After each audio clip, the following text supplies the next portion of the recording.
You cannot go into a match point game for the whole split and tell me that this is not a problem.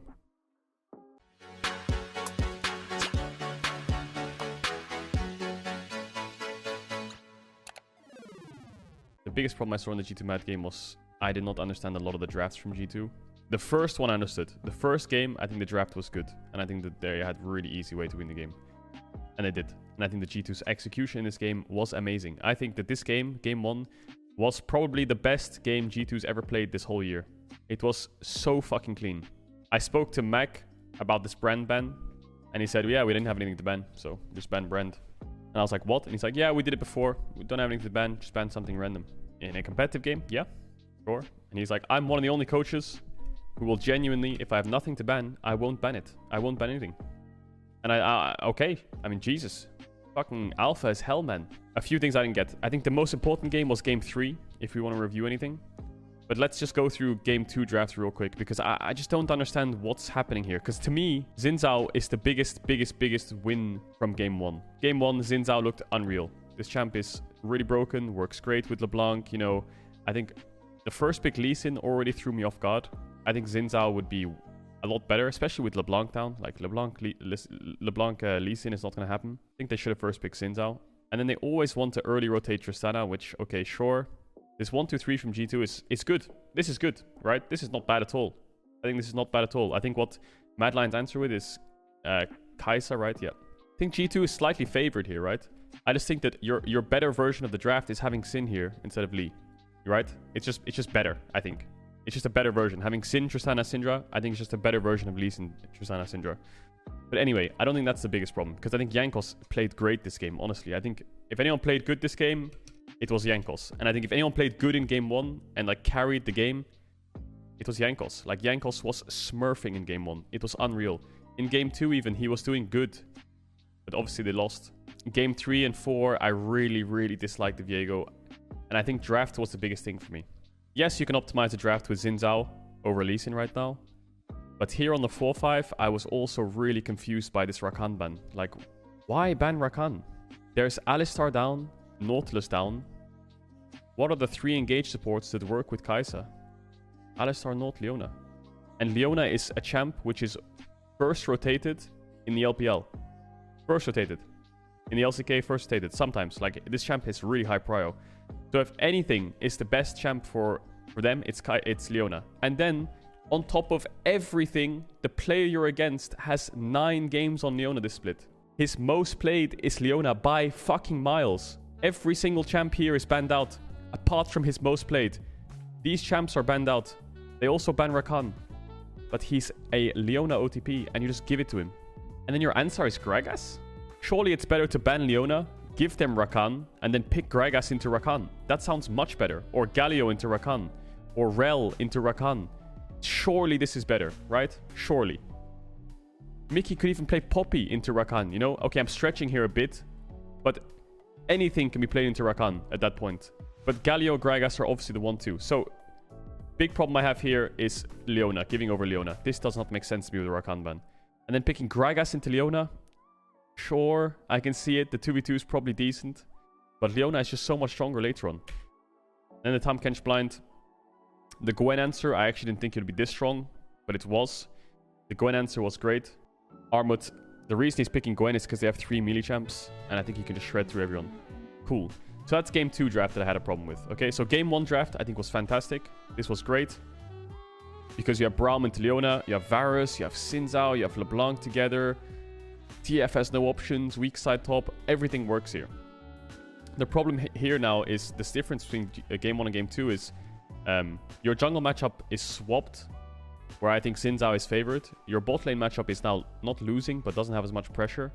And your Syndra is actually very vulnerable compared to a LeBlanc. It's game 1 and 2, you played a best of 5, you chose blue side again. And then you're first picking Viego over Xin Zhao with Lee Sin banned. Elioya didn't have any Xin Zhao games this split, and I can see why they didn't. These 2 Xin Zhao games were the first 2 Xin Zhao games he's ever played on stage. This champ is incredibly easy. And Jankos was amazing on Xin Zhao. Do you remember the first time G2 played against Mad Lions? 100% win rate. Jankos is unreal on Xin Zhao. Remember the first game they played this entire split? Jankos on Xin Zhao was carrying this game from level 3. That was at the start of the season. surely they should realize that Xin Zhao is really OP. And Jankos is unreal at Xin Zhao. Like, legit. If there's any jungle meta that Jankos is, like, strongest in, it's this meta. Lee Sin, Xin Zhao, maybe Viego. I think that the only real champ you can add there to make Jankos' meta perfect is Elise.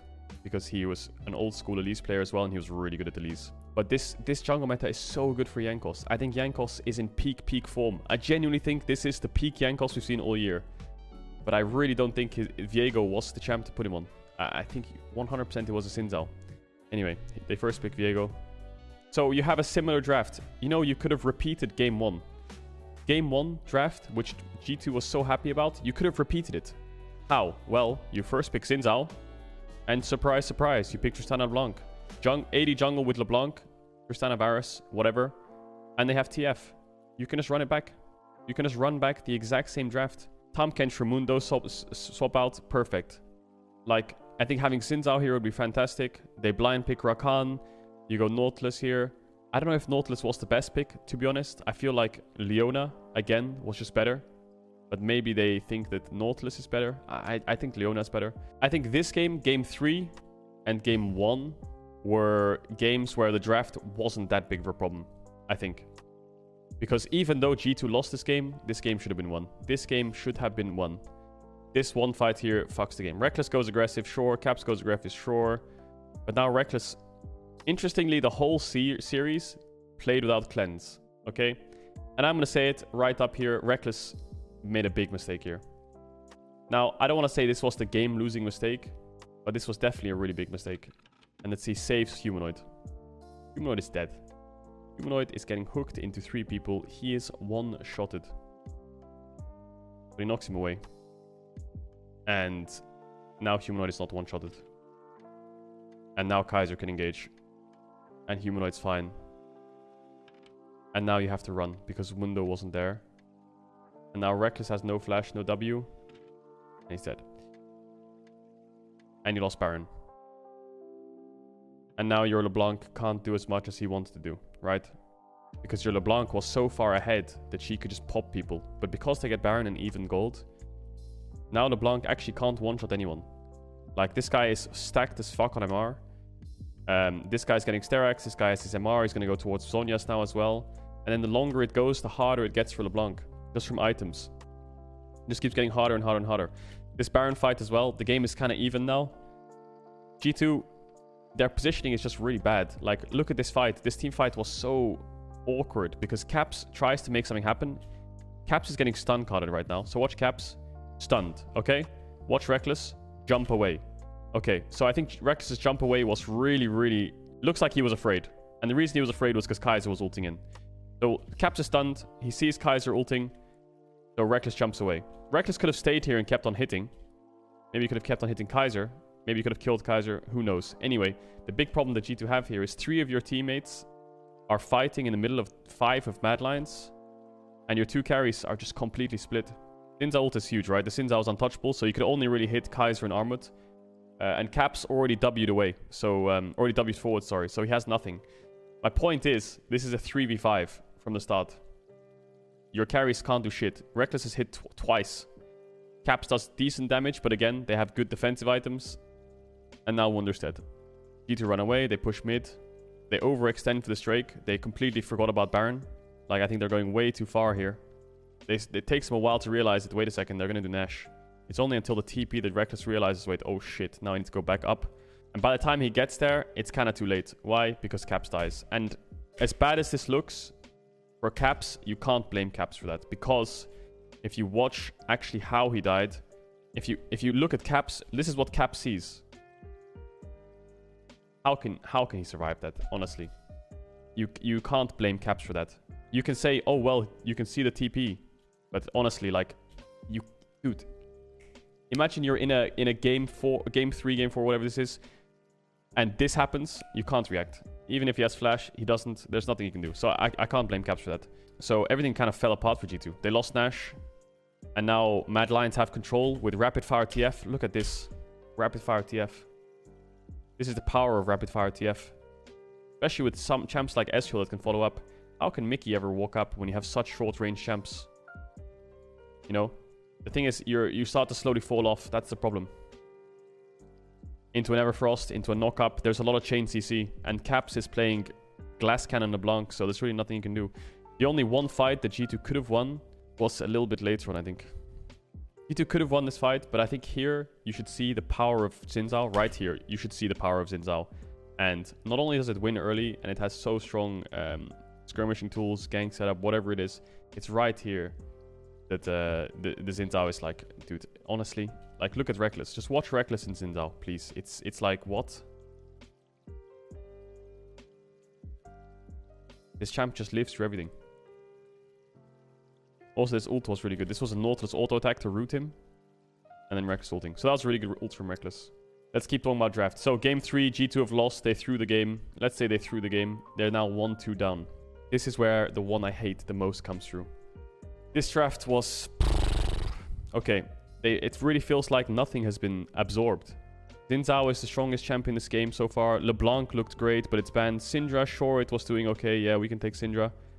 I don't understand this draft. They come in and they're like, okay, let's ban Gnar. Okay, sure, yeah, I can see it. Game 3, it was a bit annoying to deal with, you know, Armut and Gnar one trick, sure.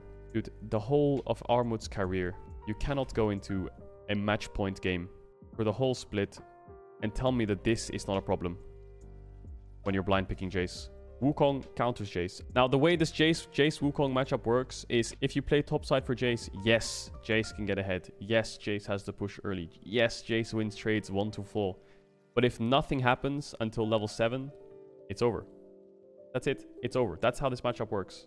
If nothing happens till level 7 and both top lanes are even, that's it. Wukong scales so much better than Jace. And in side lanes, Wukong actually wins against Jace. This champ is normally picked into Jace because it outscales Jace over side lane. And then the thing is, back to my point of why this draft confused me, is you ban Gnar, Jace counters Gnar. Okay? Jace beats Gnar really hard. Gnar, Cannon, any kind of range top laner, Jace murders them. Malphite counters Jace. You're banning Gnar Malphite and you're going for Jace, but then Wukong also counters Jace. How can you ban Gnar in 1-2-3 and then ban Malphite and blind Jace into a Wukong player who has 91% win rate on Wukong this year? This is literally the best, I will say it, probably the best Wukong player in the West, right? And you're blinding Jace into it with a Malphite ban? Like, this is nothing against Wunder, but Armut has lost 1 game on Wukong in his last how many? 12 games? Like, surely if you're gonna blind something top there, you just have to go... You have to ban Wukong here, Malphite here, and then what does he pick, you know? And even then, I think the Jace blind pick is not correct. I think maybe Camille is better, but Jace also is fine, because if you pick Camille, he'll probably pick Jace. Yeah, the only game that Armut's lost on Wukong, when was it? The only game he lost on Wukong was against RNG. So yeah, I really think from right here onwards, I said in the cast, I was mind blown. But then again, do we tell you a Mad Line special? Orianna Wukong. Orianna Wukong. Maybe true. That's something they go for if Orianna's up on 4. It just gives Mad Lines a free Wukong, doesn't it? It's probably going to be a 5th pick Wukong here. They have Victor Wukong it's into so Jace. free. Team fight versus 1-4. I think that's what we're probably going to see here now that the Malphite's banned away. G2 could have committed 2 mid lane bans, but then again, Victor Orianna is here. It's all the same. There it is. Insta-lock. We expect Orianna Wukong. We got Victor Wukong. I think it's so obvious, isn't it? If you're gonna blind Jace against one of the best Wukongs in the West, he's gonna insta-log it. What do you think they should have done? I think they should have banned Wukong Malphite if they're gonna blind pick Jace. But then what they were probably afraid of is that they'll pick Jace on 4. But then I think that Wunder just needs a response. You need a third pick, because I think Wunder's champion pool is a lot bigger than Armut's. If Gnar, Wukong, Malphite, and then Jace is picked, that's what they were probably scared of. I think that they're in a small hole here where it's like, I don't want to ban out both because I don't want to make it obvious that I'm picking Jace, because then they'll pick Jace. But then the counter argument is, do you have a counter to that Jace? No. Okay, then don't even go down this fucking rabbit hole. Just blind pick something else top. Jace beats Camille pretty hard, but if Camille gets jungle attention and gets slightly ahead, then Camille can beat Jace. But I think playing Camille into Lee Sin, Ashe, Braum needs to be quite far ahead to be useful, I think. But yeah, I think that as much as I want to say that the games were bad or their team cohesion was bad, and maybe Yanko should have played more topside in this game specifically, you know, to help out Wunder despite him being the one getting ganked and flashing away, and maybe if they did different things they could have won. But I feel like the biggest problem, the root of this problem, was for me the draft. I think that all of the drafts were just poor apart from game 1, and game 3 was a bit questionable, but still they could have won with that draft.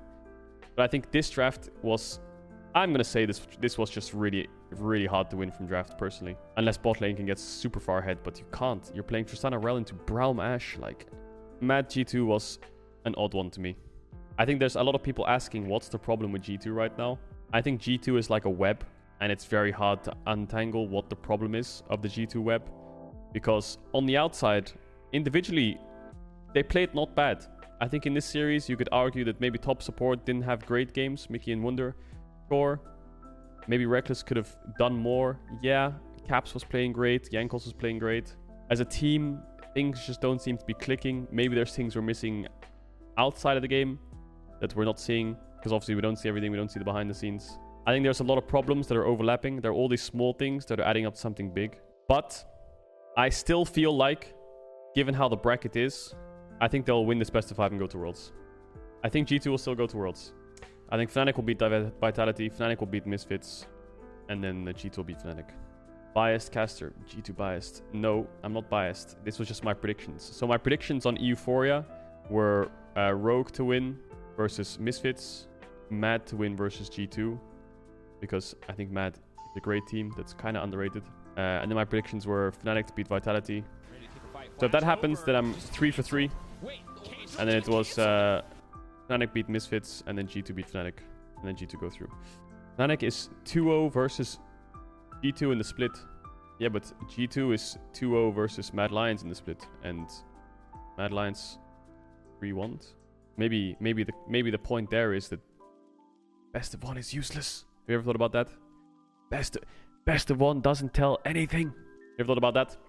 Because G2 won game 1, so if it was the best of 1, yeah, G2 are the best team on the planet, 100,000 times better than Mad Lions. But then, yeah, if you did 20 best of 1s against the same team, then yeah, sure, yeah, that counts, you know.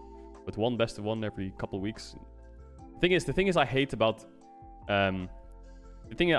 this series was Mad beats G2 3-1, yeah. Now, granted, game 3 was a comeback. But the instant thought of the community was, G2's boosted. No one was like, oh, Mad is actually... Dude, Mad is pretty fucking good. Huh? Like, they came back in game 3. Insane mental fortitude. They were making fun of G2 in a way where they were just throwing away bans, laughing on stage. And everyone's like, yeah, but Mad was really bad in the regular season because they were like burnt out and all these things were flying around. That them being burnt out. Okay, Mad's burnt out. Mate, they finished tied second. They tied for second in the standings. Head-to-head obviously puts them in third. But they're kind of technically tied second, despite being burnt out, right? Which is even more impressive if you're burnt out and you still finish second. Now everyone's like, Worlds for EU. It's fucking copium this big. It's like, that's public sentiment if G2 or Fnatic don't make it. That's what everyone's thought is. Oh, if Mad Rogue fucking Misfits go to Worlds, yeah, we're all fucked. Dude, shut up, man. These teams beat these teams, man. Just have some faith. Have some faith. If they get to the world stage and they don't get out of groups and they go 0-6, then yeah, we suck. But until the team that beats the best team gets to the world championship, you should support them. Because they took down G2, they took down Fnatic, whoever it is, they took down the top team that was supposed to go to Worlds. Who would you rather send to Worlds? A team that historically does well at Worlds, but lost throughout the whole year to other teams in the EU, for example? Or just send that team anyway, despite being the worst team, right? Just support Europe, man. If we send Rogue Mad, well, we're sending Rogue Mad, and if we send, I don't know, Misfits or Vitality, give them some love, man. Took them a whole fucking year to get there. And they had to beat G2 to get there, probably. And they had to beat Fnatic, and they had to beat fucking Misfits or whoever doesn't make it. And then when they get to Worlds, we'll see what happens. H2K got the semifinals. A little bit lucky, yeah. We've had teams who were super hyped going into Worlds, and they got stomped. Then we've had teams who no one thought would do anything. We got teams that went to Worlds, like Splice went to Worlds in 2018, I think it was. Mate, that team is just our fucking substitute, fucking useless team that won't do anything, whatever it was public sentiment. You know what Splice did? They beat FPX in a best of 1. Humanoid has won more games against FPX than the rest of Europe combined. Huh? Ever thought about that? Splice got the quarters, and they took a game of SKT. Splice got the quarterfinals, and they lost 3-1 to SKT, but they took a game, right? That's not bad. Huh? When no one thought they would do anything. Misfits went to Worlds. They're not going to do anything. They almost beat SKT in a best of 5, man. Have faith in Mad Lions and Rogue. Guys, just be hyped about Worlds. Just because G2s might not be there, just because Fnatic might not be there, doesn't mean that Europe sucks. If we get 0-6 in groups and we're a 0-18 region in all 3 teams in groups, then yeah, I will stand here with my hand on my heart and say, we're fucking shit. But for now, I have faith.